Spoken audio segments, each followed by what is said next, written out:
कल्पप्रसूनाप्लुतं वस्तु प्रस्तुत वेणुनादलहरी निर्वाणनिर्व्याकुलं स्रस्तस्रस्तनिरुद्धमी विविलसत् गोपीसहस्रावृतं हस्तन्यस्तनतापवर्गमखिलो दारं किशोराकृति। ॐ शान्ति शान्ति शान्ति।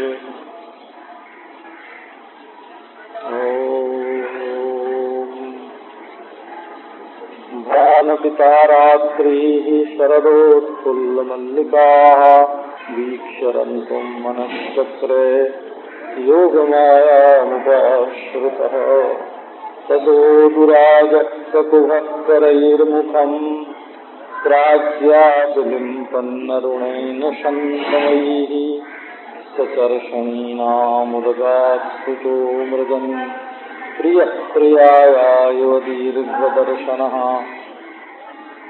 दृष्ट्वा कुमुद्वन्तमखण्डमण्डलम् रमाननाभं नवकुङ्कुमारुणं वनं च तत्कोमलगोभिरञ्जितं जयङ्कलं वामदृशां मनोहरम्। तो भगवान ने अपने रमण के योग्य वृंदावन स्थान और वो शारदी रात्रि समय और गोपियां, इन तीनों का वीक्षण किया हो, अपनी दृष्टि से तीनों को बनाया और फिर विहार का संकल्प किया। इसमें एक भगवान का गुण निकलता है, आश्रयण सौकर्या पादक। जो लोग भगवान का आश्रय लेना चाहते हैं, उनके अंदर कोई कमी हो तो उसको भगवान पूरी कर देते हैं। समझो एक अंधा है और भगवान के दर्शन के लिए व्याकुल है कि हम आँख को देखें, तो भगवान पहले उसको आँख दे देते हैं और फिर उसको देखते हैं, देखने की शक्ति दे करके दिखते हैं। एक पंगु है, वो जाना चाहता है भगवान के पास, तो उसको पांव देकर अपने पास आने की शक्ति दे देते हैं। ऐसा कृपालु और कोई नहीं है। तो संसार में ऐसा कोई स्थान नहीं जो अपने भीतर भगवान को ले ले, ऐसा कोई समय नहीं जो अपने भीतर भगवान को ले ले, ऐसा कोई व्यक्ति नहीं जो भगवान को लुभा ले। लेकिन भगवान का हृदय ही इतना कोमल है कि वो स्थान में भी समा जाते हैं, अट जाते हैं, काल में भी आ जाते हैं, व्यक्ति को भी मिल जाते हैं। ये भगवत कृपा है। अपने आश्रित का काम बना देना ये भगवान का स्वभाव है। आश्रित कार्य निर्वाहकत्व। हमारे एक साथी हैं, उनको काम करने को कहो तो कहते हैं कि मिथ्या है, और दवा खाने को कहो तो सत्य है, भोजन करने को सत्य है, कपड़ा पहनने को सत्य है, रुपया पैसा चाहिए तो सत्य है, लेकिन कमाई करने को कहो तो बोले सब मिथ्या है। तो ये मिथ्यावादी सब झूठे हैं हो, ये मिथ्यावादी किसी काम के नहीं है। देखो एक आपको सिद्धांत की बात सुनाता हूँ, कच्चे वेदांतियों की बात नहीं करता हूँ, बोला शांकर वेदांत की बात कहता हूँ, बोला। लेकिन जो लोग किताब पढ़ के शांकर वेदांत को समझते हैं, उनकी समझ में ये बात नहीं आती है। शांकर वेदांत में मिथ्या माने ब्रह्म होता है। जैसे सर्प मिथ्या, मिथ्या सर्प माने रज्जु हुआ कि नहीं? सर्प मिथ्या माने सर्प रज्जु, सर्प मिथ्या है माने रज्जु है, वो सर्प नहीं है, रज्जु है। प्रपंच मिथ्या है माने ब्रह्म है। अध्यस्त जो है वो अधिष्ठान से किंचित भी भिन्न नहीं होता। ये औपनिषद सिद्धांत है, ये शांकर सिद्धांत है, ये ब्रह्मज्ञानियों का अनुभव है। ये जिसको अध्यस्त अध्यस्त बोलते हैं, जिसको मिथ्या मिथ्या बोलते हैं, ये जिसमें अध्यस्त है, जिससे प्रतीत हो रहा है, जिससे प्रतीत हो रहा है, उससे भिन्न नहीं है, बिल्कुल वही है। अगर ये बात समझ में नहीं आई तो न उपनिषद सिद्धांत समझ में आया, न शंकर वेदांत समझ में आया। करते रहो दृष्टि से दृष्टा भिन्न, है ना। अभी तो भिन्न शब्द का अर्थ ही नहीं समझ में आया कि भिन्न तो क्या होता है। तो ब्रह्म ज्ञानी के लिए ये नाम रूपात्मक प्रपंच भी ब्रह्मात्मक ही होता है, ब्रह्म ही होता है। ये भगवान की रासलीला सब समझ में आएगी जब इस धरातल पर, इस पृष्ठभूमि में, जहाँ चरम चाचर ये गीता का है, गीता का है किसी को श्लोक दिया चरम चाचर में है, बहिरंतस्य भूतानाम अचरं चरमेव च, सबके बाहर भी वही, भीतर भी वही, चर भी वही, अचर भी वही। चरत्वेन प्रतीयमान भी ब्रह्म और अचरत्वेन प्रतीयमान भी ब्रह्म, स्वयं प्रकाश अधिष्ठान में, ये कोई अन्य वस्तु नहीं है। ये देखो ब्रह्म सावरा सलोना ब्रजराज कुमार बनकर, अधरों पर बांसुरी धारण करके, सिर पर मोर मुकुट बांध के, पीताम्बर ओढ़ के, संपूर्ण जगत को अपनी ओर आकर्षण करने के लिए प्रत्यक्ष हो रहा है। आओ वीक्ष्य अनंतम मनश्चक्र। एक दूसरी बात आपको, जो लोग अपने को तो मानते हैं कि हमने मकान बनाया, हमने घड़ा बनाया, हमने कपड़ा बनाया, हमने पाप बनाया, हमने पुण्य बनाया, हमने सुख बनाया, हमने दुख बनाया, और संसार बनाने वाले ईश्वर को नहीं मानते हैं। अपने को कर्ता मानते हैं पर संसार का कर्ता नहीं मानते हैं, और संसार बनाने वाले ईश्वर को नहीं मानते हैं। अपने को कर्ता मानते हैं पर संसार का कर्ता नहीं मानते हैं। वे महामूर्ख हैं, बोला। वेदांत की दृष्टि से भी महामूर्ख हैं, है ना, और लौकिक युक्तिवाद की दृष्टि से भी वो महामूर्ख। इस देह में आकर के चैतन्य पापी बने, पुण्यात्मा बने, सुखी बने, दुखी बने, है ना, कर्ता बने, और ये सृष्टि बिना कर्ता के, बिना सर्वज्ञ सर्वशक्तिमान कर्ता के बन जाए, ये विचार बिल्कुल गलत है, बोला। तो वही ईश्वर करुणा वरुणालय है, योग माया उपाश्रिता, वही योग माया का आश्रय लेकर के ये रास लीला करता है। अब योग माया का आश्रय लेकर के रास लीला करना क्या? तो देखो संसार में लोग रास्ते पर चलते रहते हैं, कोई दुकान में लगा है, कोई अपने रास्ते चला जा रहा है। मदारी को जब खेल दिखाना होता है ना, वो महाराज अपना डमरू बजाया, खंजरी बजाई, है ना, और देख लो, है ना, आसमान से देवता उतरते हैं, देख लो ये जादू, आदमी हाथी बनता है, देख लो ये जादू, ये देखो नाच, ये सुनो गाना, ये सुनो बजाना। दुकान में से लोग निकल जाते हैं, रास्ता चलना बंद कर देते हैं, खड़े होके मदारी का तमाशा देखने लगते हैं। वो ईश्वर जब देखता है कि ये सारे के सारे जीव अपनी वासना के रास्ते पर चल रहे हैं,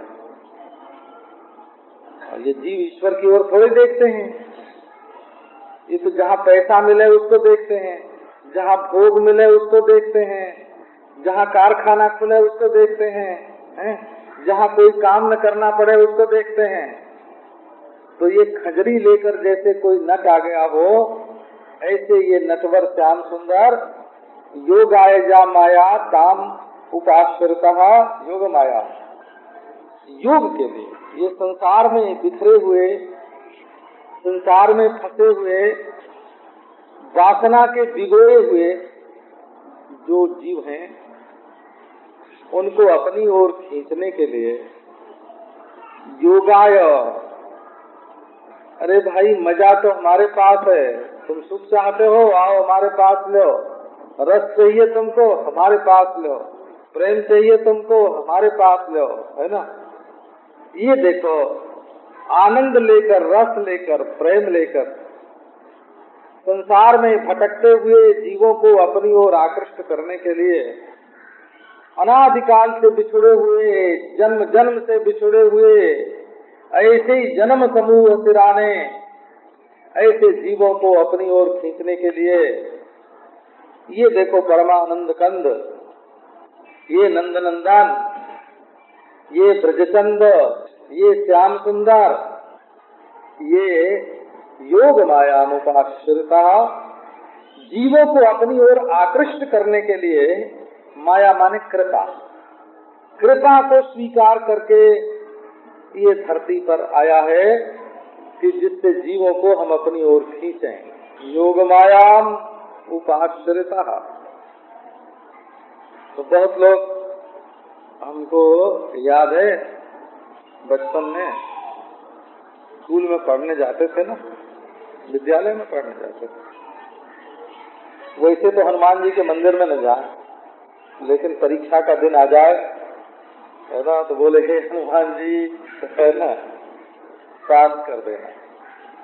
ये मतलबी यार है हो, ये दुनियादार जो जीव है ना, ये मतलबी यार किसके दम लगाए किसके, तो कोई मतलब पड़े तब तो ईश्वर का नाम ले, और वैसे बोले प्रगतिशील लोगों के दल में सम्मिलित हैं। आजकल तो महाराज पढ़े लिखे लोगों के बीच में कोई ईश्वर का नाम ले तो उसका नाम बुर्जुआ हो जाता है। नारायण इन्होंने कहा देखो भाई, ईश्वर खाली मतलब पूरा करने के लिए नहीं होता। एक बहुत बड़ा नास्तिक था विलायत का, जिंदगी भर उसने ईश्वर का खंडन किया। अंतिम समय में जब मरने लगा तो किसी पानी के जहाज में यात्रा कर रहा था, जहाज टूट गया और वो एक लकड़ी का पल्ला लेके जब समुद्र में डूबने उतराने लगा ना, वो लहरें उसको जब थपेड़ा मारने लगी, तब बोला कि हे ईश्वर बचाओ, अब तुम्हारे सिवा दूसरा कोई आश्रय नहीं है, कोई शरण नहीं है। ये ईश्वर डूबते के लिए सहारा है, हो ईश्वर से प्रीति होवे ऐसे लोग कम होते हैं। तो रास लीला जो है ना, ये आस्तिक बनाने के लिए नहीं है, ये हृदय में ईश्वर के प्रति प्रेम जगाने की विद्या है। ये रास लीला जो है ये परा विद्या है, ईश्वर के प्रति प्रेम जगाने वाली विद्या है। तो इसका फल क्या होता है अपने जीवन में, डरना मत। बोला रूप गोस्वामी जी महाराज कहते थे, वो वृंदावन में श्री रंग जी महाराज के फाटक के सामने वो जो मंदिर बना है लाल पत्थर का और ऊपर से टूट गया है, वो गोविंद देव का मंदिर था, वो पहले गोविंद देव था।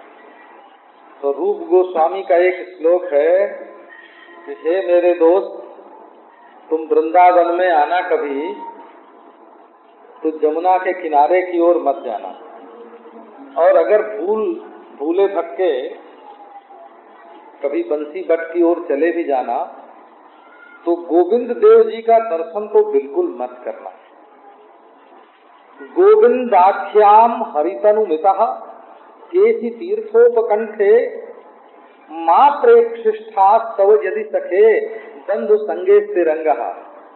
यदि तुम चाहते हो कि पैसे में हमारा प्रेम बना रहे, परिवार में हमारा प्रेम बना रहे, संसार में हमारा प्रेम बना रहे, अगर ऐसा चाहते हो हैं, तो उस तिरछी आंख वाले, उस मोर मुकुटधारी है ना, उस पांव पर पांव रखे हुए, वो मुरली पर अधर लगे, मुरली अधरों पर धरे हुए, और गोविंद देव का दर्शन मत करना। क्यों कि अगर उसका दर्शन करोगे तो सब छूट जाएगा, तुम्हारा सबसे प्रेम छूट जाएगा। तो ये जो रास लीला है ना, ये महाराज सोते हुए प्रेम को जगाने के लिए है। दुनिया में जो बिखरा हुआ प्रेम है उसको समेटने के लिए है, जो दूसरे में लगा हुआ है उसको ईश्वर की ओर खींचने के लिए है। ये श्रीधर स्वामी ने अपनी टीका में लिखा है, वस्तु तो निवृत्ति परेयम पंचाध्यायी। ये रास पंचाध्यायी प्रवृत्त करने के लिए नहीं है संसार में, निवृत्त करने के लिए है। इसका अर्थ क्या हुआ? ये नहीं है कि आप भी घाघरा पहन के और नाचने लग जाएं, रास पंचाध्यायी सुन के आप घाघरा पहन के नाचने लगे, ये नहीं है। कटी काछनी पहन के मुरली मनोहर आपके हृदय में नाचने लगेगा और आपका नाचना बंद हो जाएगा। ये जो संसार में आपका नाचना है ना, ये नाचना बंद कर देता है ये मुरली मनोहर का हृदय में नाचना। ये जो वासना है ना संसार की, उसको मिटा देता है। ये कामना को मिटा देता है, क्रोध को मिटा देता है, लोभ को मिटा देता है। ये हृदय में प्रवेश योग माया में पास करता है। योगाय अनादिकालतः वियुक्तानां जीवानां स्वस्मिन् योगाय या माया कृपा ताम उपाश्रतः। अनादिकाल से संसार में जो भटकते हुए जीव हैं, ईश्वर से विमुख हुए जीव हैं, बिछड़े हुए जीव हैं, जब उन्होंने वेद में ये आज्ञा देने पर कि अमुम यज ईश्वर की उपासना करो, वेद की आज्ञा से जब लोगों ने भगवान का भजन नहीं किया, जब मत्स्य कच्छप वराह नृसिंह वामन बन के भगवान आए और लोगों ने भगवान का भजन नहीं किया, जब लाख लाख संतों को संसार में भगवान ने भेजा और उनकी आज्ञा मान करके लोगों ने भजन नहीं किया, बोले हाँ भगवान की भक्ति बहुत अच्छी है लेकिन हमसे बनती नहीं, तब भगवान ने कहा अब मैं स्वयं चलूंगा और नाच के, गाय के, बजाए के, नैना चमकाए के, है ना, मंद मंद मुस्कुराए के, पाँव से ठुमक ठुमक, है ना, नृत्य करके, गाय के, बजाए के लोगों के मन को अपनी ओर खींचूंगा। इसलिए अपने हृदय में अनंत करुणा धारण करके संसार में जो भटके हुए जीव हैं उनको अपनी ओर खींचने के लिए भगवान श्री कृष्ण योगा यजा माया काम उपाश्रता, कोई 64 प्रकार से योग माया उपाश्रता का भाव महात्माओं ने निकाला है। एक राम नारायण मिश्र हुए हैं, अभी नए नहीं पुराने, और उन्होंने अयोग मायामुपाश्रिता, योग मायामुपाश्रिता, जो अगमा याम उपाश्रिता, है ना, जो अगमायाम उपाश्रिता, ऐसे करके केवल योग मायाम उपाश्रिता इसी को 64 प्रकार से उन्होंने व्यक्त किया और 64 प्रकार के भाव निकाले। लेकिन जब भगवान ने संकल्प किया ना, अब देखो क्या संकल्प किया, रंतुम मनश्चक्रे, तो हम विहार करेंगे, हम तो मन बन गया ना। जब मन बन गया तो सबसे खुशी एक व्यक्ति को हुई संसार में, सबसे अधिक खुशी, सबसे बड़ा रिश्ता भगवान के साथ है। आप जानते हो जब राजेंद्र बाबू राष्ट्रपति हुए, भारत वर्ष भर के कायस्थों ने खुशी मनाई कि हमारी जाति का राष्ट्रपति हुआ है। बोला लाल बहादुर शास्त्री जब प्रधानमंत्री हुए, कायस्थों ने कहा कि वाह वाह वाह श्रीवास्तव धन्य हो गए। क्यों? बोले इतना बड़ा आदमी हमारा रिश्तेदार। तो संबंध जोड़ना हो तो भगवान के साथ संबंध जोड़ो, दुनिया के सब संबंध फीके पड़ जाएंगे। तो आप जानते हैं कि भगवान ने मन बनाया या मन किया, तो मन का देवता है चंद्रमा। उसने कहा कि मैं दुनिया में सबके मन का देवता तो रहा, परंतु भगवान के तो मन ही नहीं, तो भगवान के मन का देवता मैं कैसे बन सकता। आज हमारा सौभाग्य, आज हमारे भाग जागे कि भगवान ने रास लीला करने के लिए, विहार करने के लिए मन बनाया। रंतुम मनश्चक्रे का दो अर्थ है, तो रंतुम मनः कृतवान, चक्र माने कृतवान, रमने का मन किया माने रमण का संकल्प किया, और दूसरा अर्थ होता है अमना भगवान रंतु मनश्चक्रे कृतवान निर्मितवान, मन बनाया।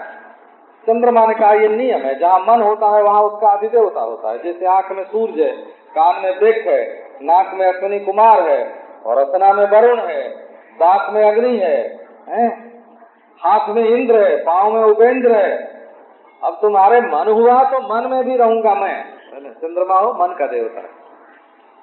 आपको अब ये देवता और इंद्रिय का संबंध अगर समझाने लगूं ना तो बात थोड़ी जटिल हो जाएगी। तुम्हें जटिला कुटिला का प्रवेश काहे को रासलीला में करवाना। जटिला कुटिला जब आ जाती है ना तो राधा रानी के रस में बाधा पड़ जाती है। तो लीला की बात है। अच्छा, अब देखो एक भगवत संबंध की बात सुनाता हूँ कि श्रीमद् भागवत में ये प्रसंग आया है। ईशाम तो भाग्य महिमाच्युततावदास्ताम एकादशैव हि वयं वत भूरि भागाः एतदृषीकचषकैरसकृत्पिबामः शर्वादयोऽङ्घ्र्युदजमध्वमृता सवन्ते। ब्रह्मा जी कहते हैं कि ब्रजवासियों के सौभाग्य की महिमा कौन कहे, उसको तो अलग रहने दो। इनकी इंद्रियों में बैठ करके हम 11 देवता भाग्यवान हो गए।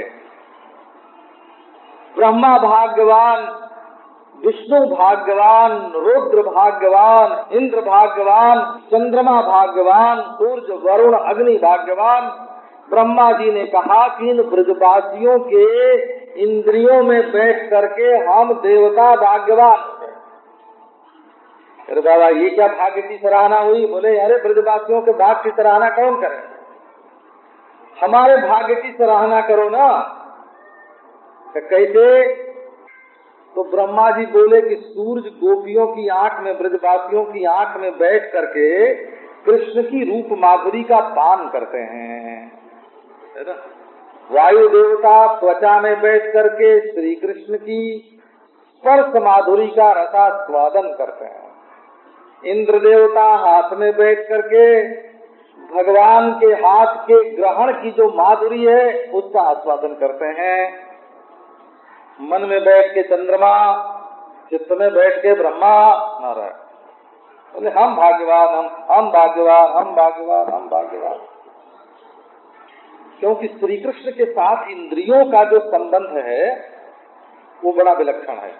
देखो इंद्रियों का जो संसार के साथ संबंध है वो बंधन का हेतु है, और कृष्ण के साथ जो संबंध है अनजाने साजन से, अनमिले साजन से जो प्रीति है ना, अतीन्द्रिय साजन से जो प्रीति है, अतीन्द्रिय इंद्रियातीत स्वजन से प्रीति, उसमें इंद्रिय भोग तो नहीं होगा ना। तो क्या होगा कि संसार तो छूट जाएगा, वैराग्य की उपलब्धि होगी संसार से, और उधर परमानंद रस का आस्वादन होगा। बोले हम बड़े, हम बड़े, हम बड़े। तो तुम क्यों बड़े? एतद ऋषिकचषकैरसकृत्पिबामः। इन ब्रजवासियों के इंद्रिय रूपी प्यालों से हम श्री कृष्ण रस का पान करते हैं। अंघ्र्युदज मध्वमृता सवन्ते चरणारविंद मकरंद मधु अमृत आसव, तीनों बताया का हम पान करते हैं। बोले गोपियों के इंद्रियों के द्वारा, ब्रजवासियों की इंद्रियों के द्वारा हमारा संबंध कृष्ण से बन गया। हम धन्य, हम धन्य, हम धन्य। अब आपको चंद्रमा वाली बात सुनानी थी, पर बीच में ये प्रसंग आ गया, तो जरा इसको सुन लो। मधु जो है ना वो रोग हारक होता है, और आसव जो है वो विस्मारक होता है। आसव, आसव पियो ना तो छट जाओ, दुनिया का दुख भूल जाए। और शहद पियो तो खूब मीठी लगे और दुख रोग मिट जाए, औषध है। और अमृत पियो तो बोले मृत्यु मिट जाए। और ये श्री कृष्ण का चरणारविंद मकरंद मधु जो है वो अमृत भी है, आसव भी है ना। श्री कृष्ण चरणारविंद मकरंद मधु श्रीमद् भागवत में आया है, स्मरण मुकुंदान रूपगुवनम। आप ये ध्यान करो कि हम कृष्ण के चरणारविंद को अपने हृदय से लगा के और अपने हृदय से दबा रहे हैं, नाक से सूंघ रहे हैं, जीभ से चाट रहे हैं, आंख से एक एक अंगुलियों एक एक रेखा का सौंदर्य देख रहे हैं, त्वचा से स्पर्श कर रहे हैं, कान से रुंझुन रुंझुन सुन रहे हैं।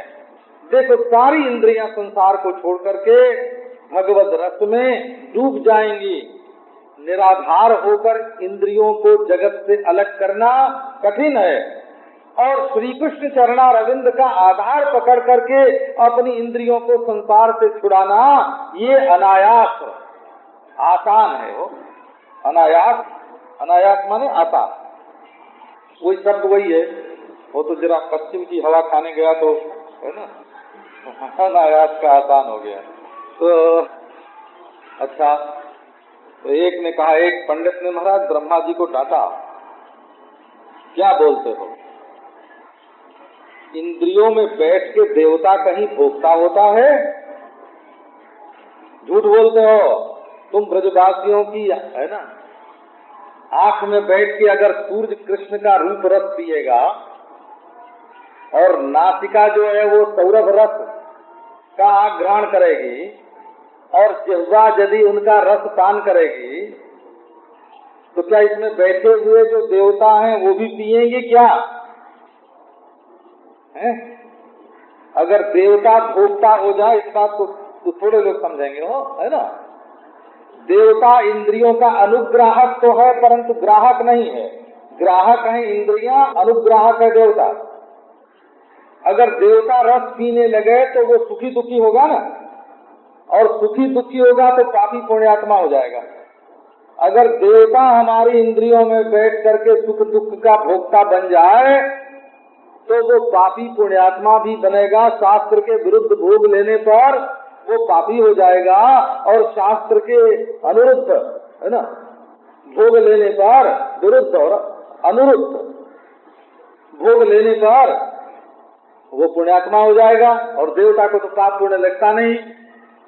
ले ब्रह्मा जी क्या बोलते हो, तुम क्या ब्रजवासियों की इंद्रियों में बैठ करके श्री कृष्ण का रसास्वादन कर सकते हो?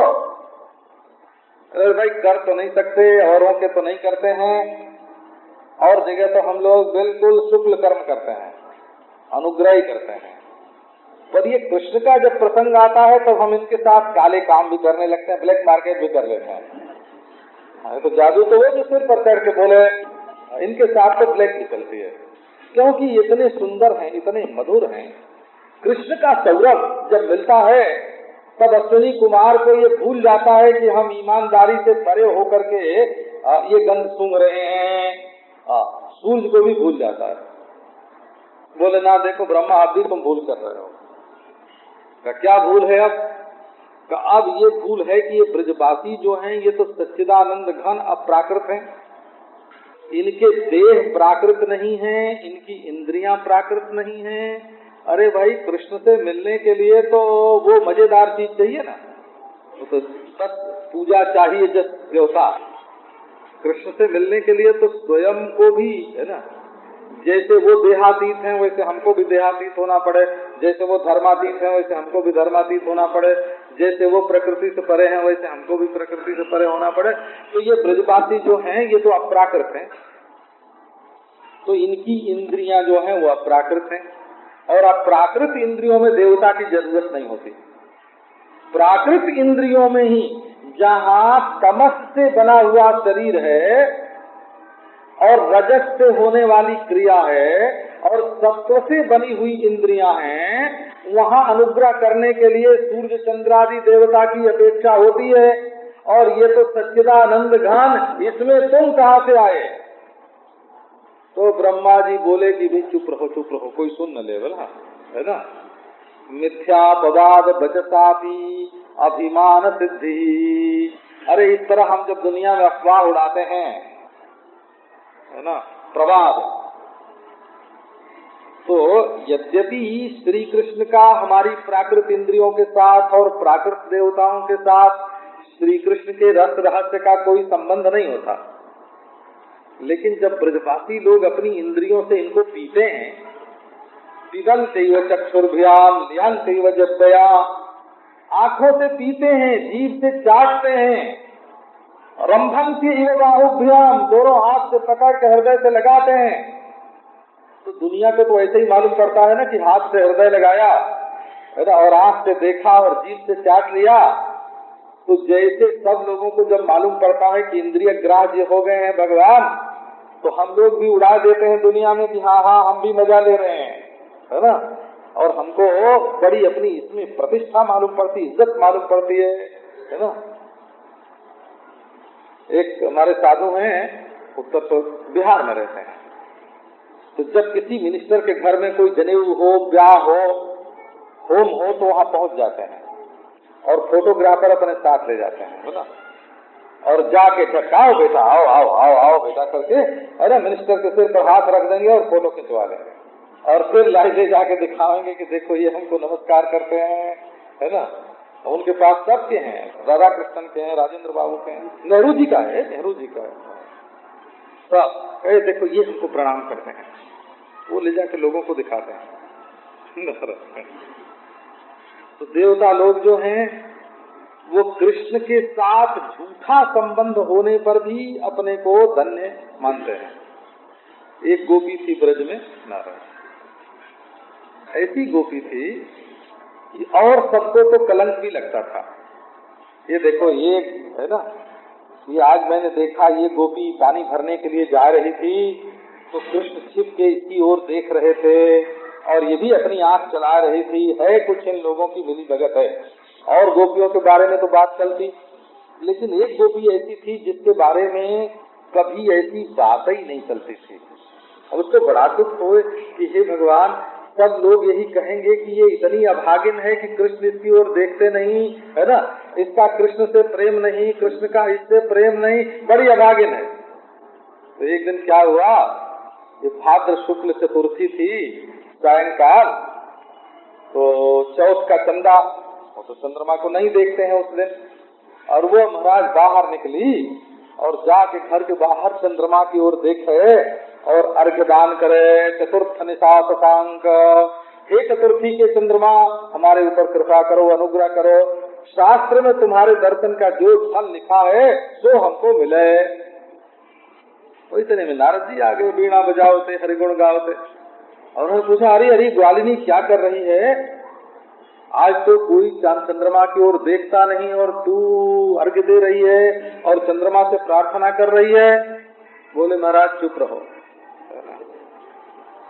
भले मैं इतनी अभागिनी कि चांद सुंदर हमारी ओर न देखें और मेरी आंखें इतनी अभागिनी कि ये श्याम सुंदर की ओर नहीं देख पाती हैं, लेकिन अब हमारा जीवन भार हो गया है। बस गांव में मैं ही एक ऐसी अभागिनी हूँ कि कृष्ण के साथ मेरा कलंक नहीं लगा, मुझे कलंक नहीं लगा।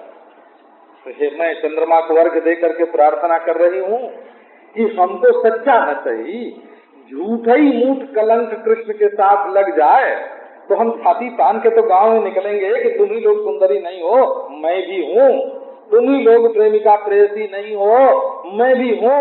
मिथ्या अपवाद पश्चात के अभिमान सिद्धि, यदि गांव में मिथ्या अपवाद मुझे लगेगा, मिथ्या कलंक भी कृष्ण के साथ लग जाएगा, तो हमें अभिमान होगा कि वाह वाह मैं भी कुछ हूँ। तब तो लोग कलंक लगाते हैं, अगर मैं सुंदरी न होती तो लोग मेरा कृष्ण के साथ संबंध कैसे बताते। मैं भी सुंदरी हूँ, मैं भी प्रेमिका हूँ कि कृष्ण के साथ झूठा संबंध बताते हैं। तो आप देखो, अब चलो आप फिर अपने प्रसंग पर आ जाओ। कहा कि देखो ब्रजवासियों के साथ ब्रह्मा, इंद्र, चंद्र, रुद्र आदि देवता अपना झूठा संबंध बना करके अपने को कृष्ण के पास पहुंचाना चाहते हैं।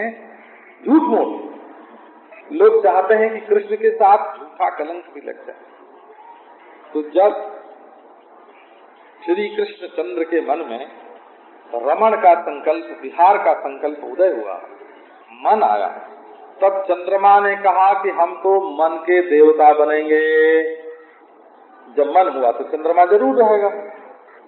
ये मन बनता है औषधि वनस्पतियों से, हो जैसा अन्न वैसा मन। और औषधि वनस्पतियों के राजा चंद्रमा हैं। जब चंद्रमा शैत्य बरसाते हैं, अमृत बरसाते हैं, तब जौ में, गेहूं में, अंगूर में, अनार में शक्ति का संचार होता है। और वही अन्न जब आदमी खाता है तो मन बनता है। तो जैसे सूर्य देवता का अनुग्रह नेत्र पर है तब नेत्र रूप को देखता है, ऐसे चंद्रमा का अनुग्रह अन्न द्वारा मन पर है, तब मन में संकल्प करने की शक्ति आती है। इसलिए मन का देवता चंद्रमा, ये अमृतस्रावी चंद्रमा। तो बोले भाई अन्न से अगर मन बना हो तब तो उसका देवता चंद्रमा हो, और भगवान का मन तो अन्न से बना ही नहीं है, वो तो बिल्कुल सच्चिदानंद घन ही है, तो वहाँ चंद्रमा कहाँ से आएगा? बोले चंद्रमा ने कहा कि भले अन्न से न बना होए, परंतु उनके मन का नाम मन है कि नहीं, हम मन पर अपना दावा रखते हैं। जहाँ मन होगा वहाँ चंद्रमा होगा। है? बोले अरे बाबा, भगवान का मन अप्राकृत और तू प्राकृत चंद्रमा, वहाँ कैसे पहुँचेगा? कब पहुँचे चाहे न पहुँचे, हम ठीक उसी समय जब भगवान के मन उदय हुआ, उसी समय जब हम उदय हो जाएंगे तो लोग कार्य कारण संबंध जरूर जोड़ लेंगे, है ना, दुनिया में प्रसिद्धि हो जाएगी। तो तदोडुराज ककुभक्करैर्मुखम् प्राच्याविलिम्पन् अरुणेन शन्तमैः सचर्षणीनाम् उदगात शुचो मृजन् प्रिय प्रियाया इव दीर्घदर्शनः। बड़ा अद्भुत इस श्लोक में कितनी बातें ऐसी हैं जो भरी सभा में लोगों के बीच में, है ना, कहने पर अगर लोग उसको ठीक न समझें तो उसका मतलब उल्टा पकड़ लें। ऐसा भी होता है ना। तो वक्तुरे वही सज्जाद्यम श्रोता यत्र न बुध्यते। अगर कोई बात श्रोता की समझ में ना आवे तो वक्ता की जड़ता है। और चंद्रमा तदोडुराज। अब यहाँ उडुराज शब्द जो है ना, एक तो चंद्रमा का वाचक है। उडुसु उडु गणेशु नक्षत्रेषु राजते इति उडुराजा। उडु नाम राजा, उडुराजा। दूसरे यहाँ उडुराज माने कृष्ण ही है स्वयं। बोला कैसे? उरुसु राजते इति उरुराजा। उरुसु गोपी जनेसु, बहुत गोपियों में जिनकी शोभा होए उनका नाम उरुराज, उडुराज, उरुराज। ये चंद्रमा नहीं, कृष्ण चंद्रमा है। ये काला चांद है वो। हाँ, ये सफेद चांद नहीं है, ये काला चांद। अद्भुत है। ये तो सब चंद्रमा सूर्य का तिरस्कार करने के बाद तब ये काला चांद मिलता है।